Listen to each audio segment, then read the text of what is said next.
Hello friends, welcome to online study with Bhavna. Friends, आज की video में हम डिस्कस करेंगे इकोनॉमिक्स के इम्पॉर्टेंट क्वेश्चंस और ये सभी एग्ज़ाम के लिए, चाहे टैट हो, टीजीटी कमीशन हो, रेलवे हो, सभी के लिए इम्पॉर्टेंट है। फ्रेंड्स, ये 500 क्वेश्चन की सीरीज़ है जिसका ये पार्ट 1 है और ये सभी क्वेश्चन जो है एग्ज़ाम पॉइंट ऑफ व्यू से बहुत ही इम्पॉर्टेंट है। तो चलिए डिस्कस करते हैं। हमारा फर्स्ट क्वेश्चन है भारत में रेपो रेट और रिवर्स रेपो रेट को कौन सा संस्थान निर्धारित करता है। मोस्ट इम्पॉर्टेंट है रेपो रेट और रिवर्स रेपो रेट। इसे कौन सा संस्थान निर्धारित करता है? इसे भारतीय रिजर्व बैंक निर्धारित करता है। ओके, अब हमें पता होना चाहिए कि रेपो रेट किसे कहते हैं और रिवर्स रेपो रेट किसे कहते हैं। तो चलिए देखते हैं। रेपो रेट वह ब्याज दर है जिस पर आरबीआई अपने ग्राहकों से मतलब है आरबीआई अपने क्लाइंट्स को या अन्य बैंकों को लघु अवधि के लिए ऋण मुहैया करवाती है। मतलब रेपो रेट वह दर है जिसमें आरबीआई अन्य बैंकों को लघु अवधि के लिए, थोड़े समय के लिए ऋण देती है।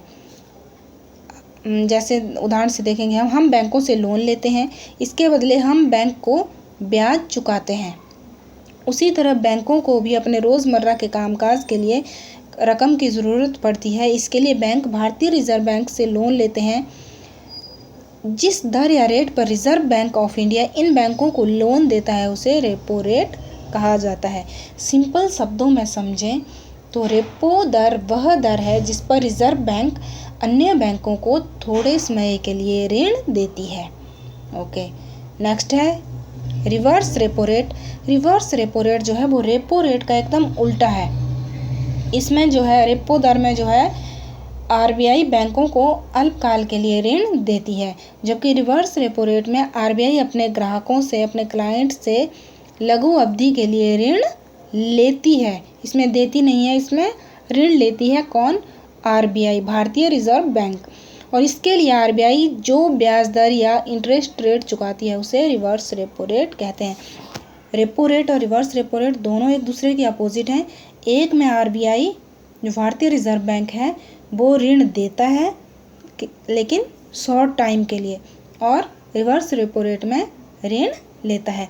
लेकिन अगर वास्तविकता में देखा जाए तो आरबीआई किसी बैंक से ऋण नहीं लेता है, बल्कि जो बैंकों की पूरे दिन की जो उनकी वित्तीय कार्यवाही होती है उसमें से जो धन बचता है वह उसे आरबीआई के पास जमा करवा देते हैं, जिससे उन्हें कुछ इंटरेस्ट रेट मिलता है, कुछ ब्याज दर उन्हें मिलती है।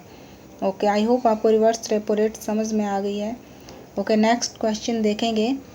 कौन सा वक्र बेरोजगारी और मुद्रास्फीति की दर के संबंध को प्रतिलोम होता दर्शाता है? इकोनॉमिक्स में वक्र भी बहुत ही इंपॉर्टेंट है, यहाँ से भी एग्जाम में क्वेश्चन आता है। ओके, तो यह है फिलिप्स वक्र।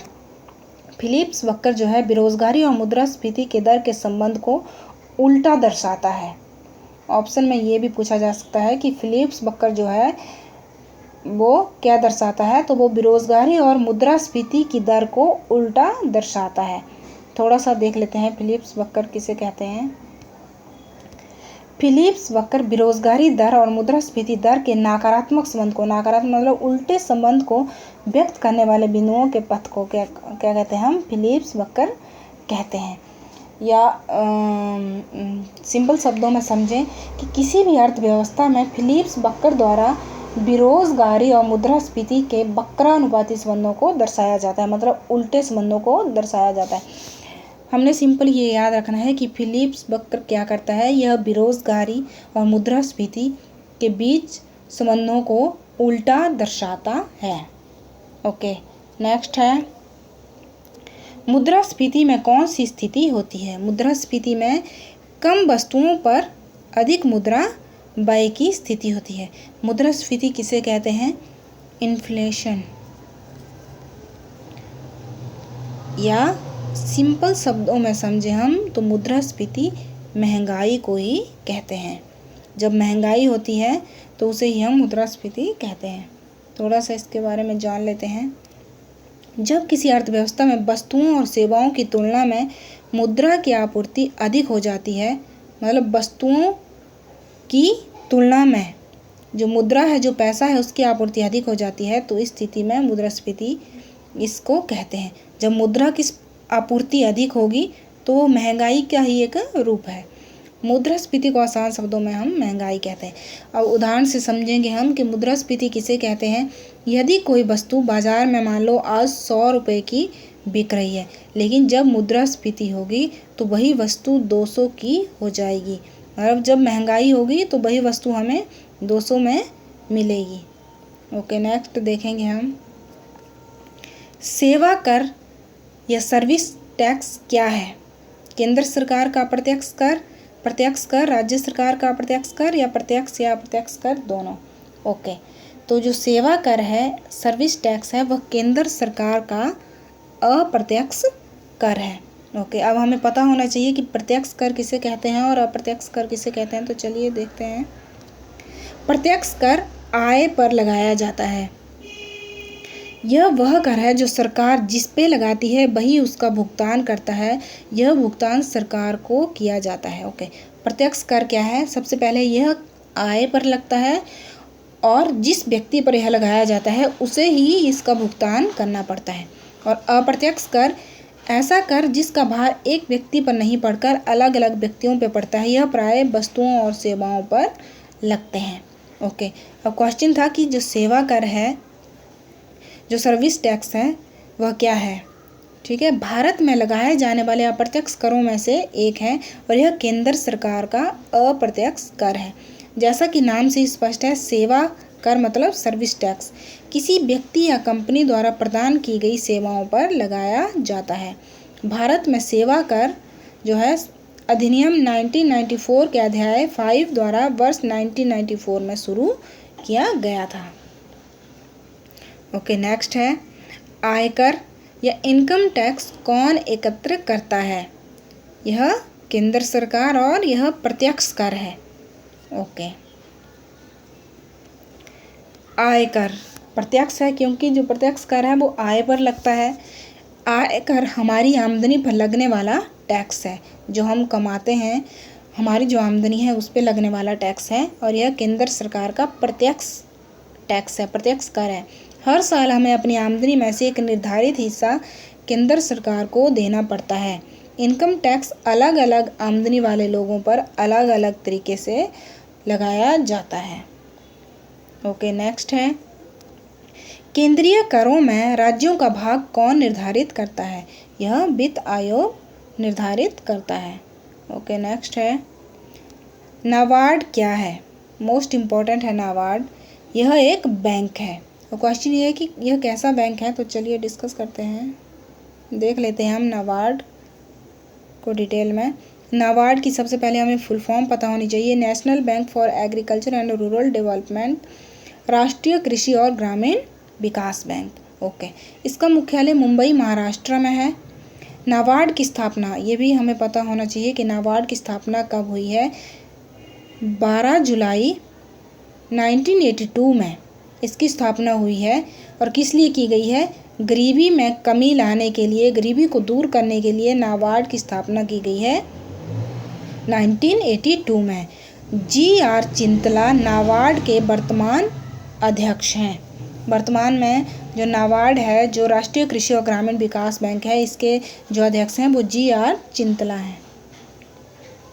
ओके, नेक्स्ट है किस बैंक की विश्व में सर्वाधिक शाखाएं हैं। स्टेट बैंक ऑफ इंडिया की विश्व में सर्वाधिक शाखाएं हैं। ओके, भारतीय स्टेट बैंक का पुराना नाम क्या था। इंपीरियल बैंक ऑफ इंडिया भारतीय स्टेट बैंक का पुराना नाम था। थोड़ा सा इसके बारे में डिटेल में जान लेते हैं।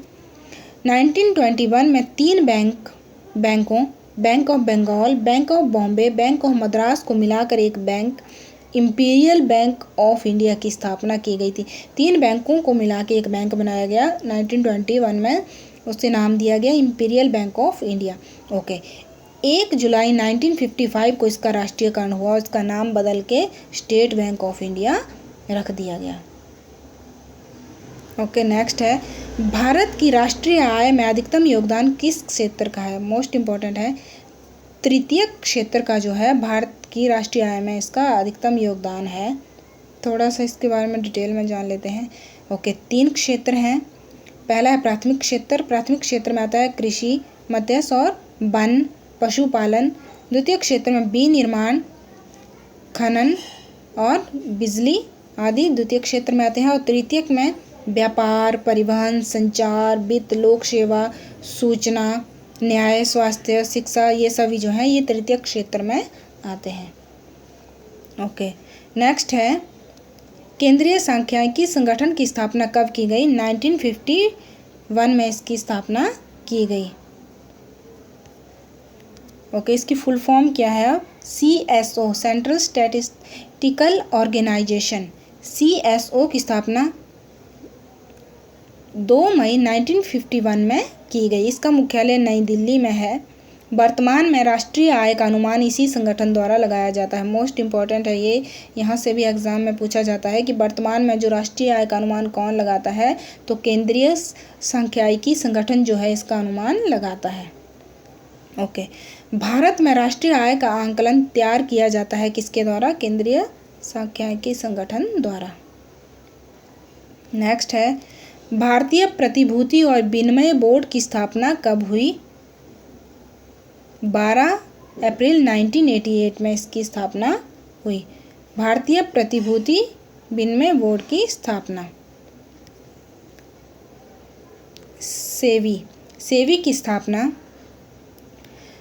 12 अप्रैल 1988 में हुई। आर्थिक उदारीकरण की नीति के अंतर्गत पूंजी बाजार में निवेशकों की रुचि को बढ़ाने और उनके हितों की रक्षा के उद्देश्य से इसकी स्थापना की गई। 30 जनवरी 1992 को एक अध्यादेश के द्वारा इसे वैधानिक दर्जा दिया गया। इसका मुख्यालय मुंबई, महाराष्ट्र में है और इसके कुछ क्षेत्रीय कार्यालय भी हैं जो कोलकाता, दिल्ली, चेन्नई में स्थापित किए गए हैं। ओके, भारत में योजना आयोग का स्थान किस संस्था ने लिया है? भारत में योजना आयोग का स्थान जो है यह नीति आयोग ने लिया है। थोड़ा सा इसके बारे में जान लेते हैं। भारत में योजना आयोग का गठन के.सी. नियोगी समिति की सिफारिश पर 15 मार्च 1950 को किया गया था। यह एक गैर संवैधानिक संस्था थी जिसका अध्यक्ष प्रधानमंत्री होता था। योजना आयोग के प्रथम अध्यक्ष कौन थे? जवाहरलाल नेहरू थे और प्रथम उपाध्यक्ष इसके गुलजारी लाल नंदा थे। इसके स्थान पर अब नीति आयोग का गठन किया गया है। नेक्स्ट है योजना आयोग का अध्यक्ष कौन होता था? तो प्रधानमंत्री इसका अध्यक्ष होता था। ओके, नेक्स्ट है नीति आयोग का कार्य। नीति आयोग क्या कार्य करता है? नीति आयोग राज्यों के लिए वित्त का प्रावधान एवं आर्थिक उन्नति के संसाधन जुटाता है। थोड़ा सा इसके बारे में डिटेल में जान लेते हैं।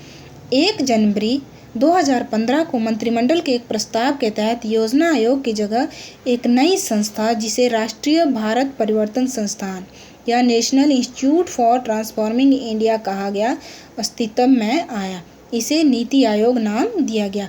यह एक गैर संवैधानिक निकाय है। यहाँ से भी एग्जाम में बहुत बार क्वेश्चन पूछा गया है कि एक ऐसा निकाय है, तो यह गैर संवैधानिक निकाय है और इसका अध्यक्ष प्रधानमंत्री होता है। नेक्स्ट है भारत में प्रथम शेयर बाजार स्थापित हुआ था कहाँ पे? मुंबई में। ओके, नेक्स्ट है भारत में पंचवर्षीय योजनाओं की अंतिम स्वीकृति किसके द्वारा दी जाती है? यह दी जाती है राष्ट्रीय विकास परिषद के द्वारा। ओके, भारत में IRDP कब से शुरू हुआ? IRDP की शुरुआत कब से हुई? IRDP की शुरुआत हुई थी 1980 में। Okay, IRDP integrated rural development programme को एकीकृत ग्रामीण विकास कार्यक्रम कहते हैं। इसे 2 अक्टूबर 1980 को पूरे देश में लॉन्च किया गया। यह भारत सरकार का एक ग्रामीण विकास कार्यक्रम है। इसका उद्देश्य गरीब ग्रामीण परिवारों को रोजगार कार्यक्रम प्रदान करना है, मतलब उनको रोजगार देना है।